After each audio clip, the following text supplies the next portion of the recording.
C'est noté. Résolution 2020-243, travaux publics, adjudication de contrats de services professionnels pour la conception des plans et devis et la surveillance de chantier, réaménagement d'une partie de la route 138, appel d'offres 2020-009.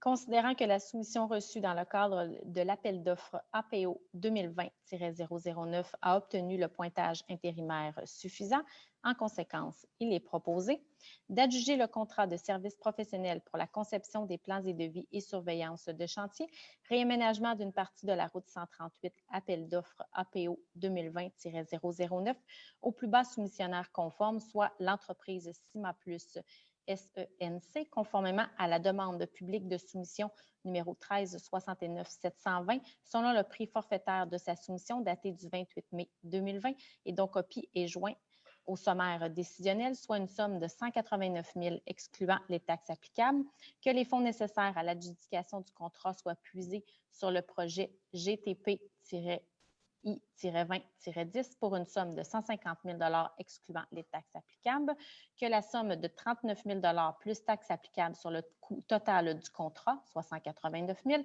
soit puisée dans le poste budgétaire 02-320-10-520.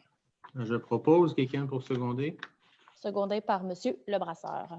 Alors, ce contrat-là qu'on vient d'octroyer concerne la conception et les plans et devis pour la reconfiguration des deux intersections de la 138 avec respectivement la route Tessier et Fossambeau.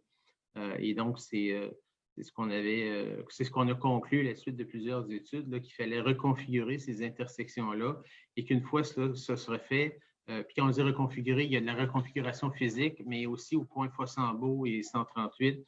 Pas aussi, c'est-à-dire physique au coin Fossambeau et 138, et aussi les feux de circulation aux deux intersections, de façon à fluidifier de façon majeure le trafic.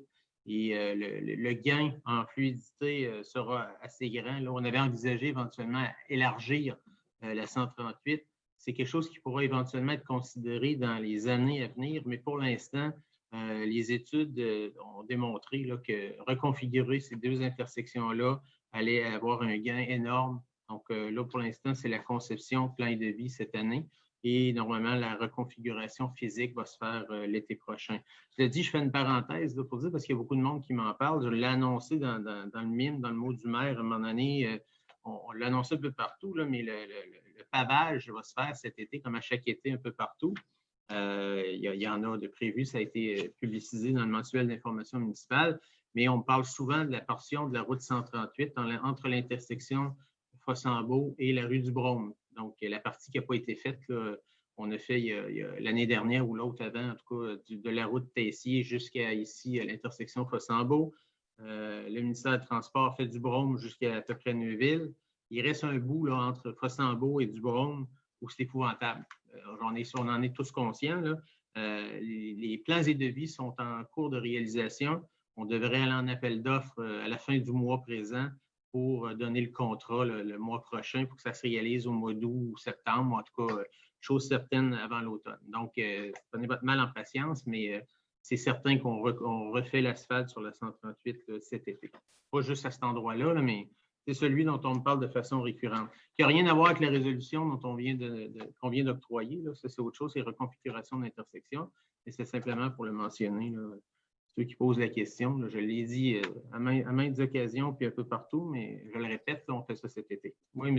Lebrasseur. Je voulais juste faire une petite intervention sur ce point-là, parce que dans le village, je dirais, c'est une première étape pour travailler là, à décongestionner la route 138, qui est, on le sait tous, là, congestionnée les matins, le soir, les week-ends, c'est un problème là, qu'on est tous conscients. Puis les gens, quand je parlais avec des gens de ce projet-là, de cette solution-là, les gens reviennent souvent avec l'idée que pour régler le problème, il faudrait aussi des voies de contournement, des voies d'évitement de la 138, par exemple, le prolongement de la rue des Artisans ou le prolongement de Racette là, qui nous mènerait peut-être jusqu'à l'autoroute. Bien entendu, ça, c'est des mesures qui pourraient peut-être se faire sur du long terme, parce qu'il y a quand même beaucoup d'étapes à franchir pour se rendre là. Mais en parallèle, on peut dire qu'il y a quand même des démarches qui sont faites là, pour tenter dans le futur d'exclure en tout ou en partie là, des zones qui sont présentement agricoles pour être en mesure de faire ces voies de contournement-là. Mais ça, c'est des solutions vraiment plus pour le long terme. À court, moyen terme, ben, on pense que ce qui va être fait aux deux intersections va vraiment améliorer là, la fluidité là, pour le moment.